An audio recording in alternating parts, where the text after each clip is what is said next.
రాదు.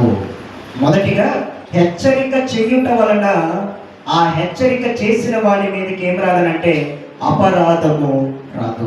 తర్వాత మనం ఆలోచన చేస్తే హెచ్చరిక ఎలా ఏంటి? భక్షించడం అంటే తినడం.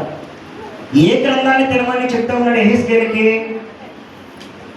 జీవితంలో చాలా జాగ్రత్తగా వినండి. యెహెజ్కేలు జీవితంలో ధర్మశాస్త్రాన్ని భుజించమని దేవుడు చెప్పగా, ఆ ధర్మశాస్త్రాన్ని భుజించినందుకు దేవుడు భుజించమన్న దానిని భుజించిన యెహెజ్కేలు జీవితంలో ఆ యొక్క ధర్మశాస్త్రం ఎలా ఉందంటే తేనె వలె మధురముగా ఉన్నది.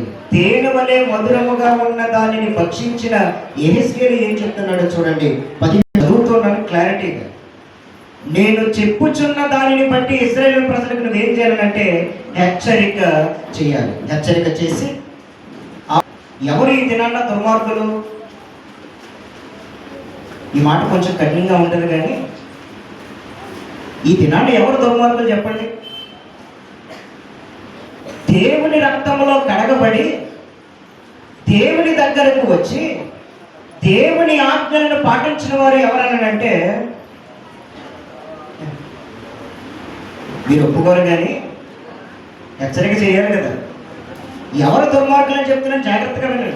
దేవుని రక్తంలో కడగబడి దేవుని ఆజ్ఞ